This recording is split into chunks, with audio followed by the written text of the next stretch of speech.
Hello everyone, this is Jay with Employee Insights. Today we're talking about re-engaging the workforce and how to get those employees re-engaged before they decide to leave your company. So the objectives for today's presentations is to help you understand what employee disengagement costs you on the bottom line, how you can measure your current level of disengagement and get an estimate of that figure, where your disengagement most likely started, and what should you do next to improve your current situation and prevent it from happening in the future. So the environment today has been estimated to cost businesses over $300 billion a year in lost productivity, and a staggering figure that only 30% of employees are currently engaged in their work. Having engaged employees leads to increased productivity, lower turnover, and enhanced customer relations. So let's talk a little bit about measuring your employee engagement or disengagement, as the case may be. You can calculate it either way. So you need to look at the number of full-time employees in your business. You need to look at their average hourly rate, or if they're all salaried, you can divide that out in time cost per day. The hours of disengagement per week. A current figure is 20 to 30% of their time is spent in disengagement. And then you can go ahead and calculate the number of weeks in a year that you're working and that they're not on vacation, and you can come up with a number. Typically it's pretty staggering to most businesses, considering that if you're estimating that a third of the time is spent not doing work-related activities, it's a pretty staggering cost to most businesses. So, how do you measure employee engagement specifically? Well, the first thing you do is employ a survey within your company to understand your company's climate and the level of disengagement. Some sample survey questions that we use ask about organizational celebration and accomplishments, how managers make people feel, how people are awarded or appreciated within the company, and whether or not employees have been trained and developed to have the necessary skills to get the job done. Disengagement happens over time.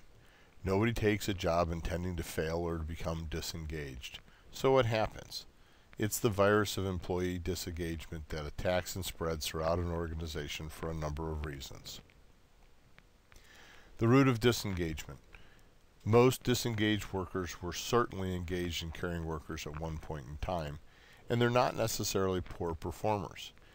Disengagement usually begins with a new boss, a promotion, a change in job structure, or a change in top management within some companies that leads people to feel or believe that suddenly their work is not valuable or they cannot perform their jobs adequately.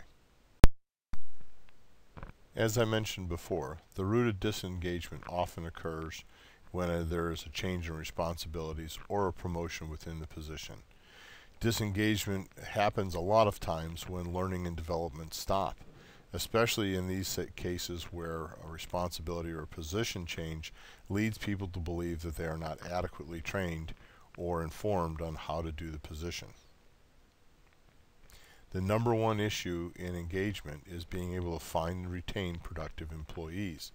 There's a number of ways you can look at this, whether you do job benchmarking internally when you promote people so that you make sure you have the right person for the job, or whether you do it to bring people into your organization so that you know you have the right person to begin with.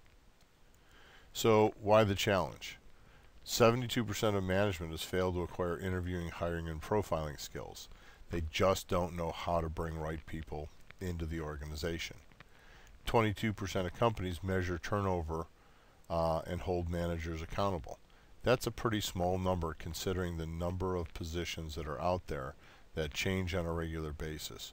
We've dealt with organizations with turnover rates in the 40 and 50% range. Obviously, internally, no one's holding those people accountable.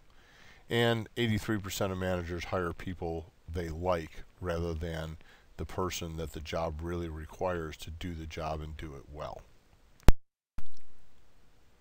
So let's talk about the roots of disengagement and understanding what you need to do to get a handle on disengagement in your organization.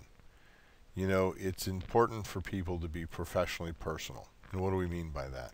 We really mean that, you know, encouraging people sincerely and on a one-to-one basis, recognizing people's accomplishments, go a long way towards keeping people engaged in their work. We need to recognize the emerging attitudes towards work and the work-life balance that a lot of people are trying to seek today. And looking at employee development, it's a key motivator. 76% of people said they changed jobs for reasons other than money, which usually leads to employee development or a balance in work-life situations. So the viral progression of disengagement has 5 distinct phases. The first phase is the honeymoon, where you're hired and you're actively engaged for the first 3 to 6 months. The second phase is when you're still impressionable and new in the job, and you're actively engaged for another additional year. Comparing when you start to understand what your colleagues are doing, how hard they work, and what your work environment is like, you're sort of in limbo, and you know that can last for up to 2 years when you're making your decision as to how engaged you're going to be in your job. Phase 4 is the intervention period, where people are reactively engaged. Obviously that means they are reacting to other people trying to engage them in their work. The period lasts an average of 18 months. What's called intervention because this is the point at which if you don't intervene in what you see happening with disengagement, the likelihood of being able to reverse this process is becoming very, very difficult. The critical phase is when they become actively disengaged. This period can last for up to 9 months and usually results in the employee looking for alternate employment or, if it's severe enough internally, being fired from their position. So how do you diffuse this disengagement before it happens? Taking the temperature of your organization.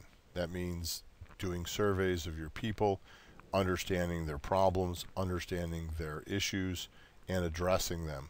Assessing the people there to understand if they fit the positions that they're in and if they can be a superior performer. Look to set up a coaching and mentoring program to improve job performance. Keep employees informed about mistakes so that they can be corrected and change the process if necessary. And the ability to teach new employees or current employees about ideas and concepts that increase their value to the organization and keep them actively engaged in learning.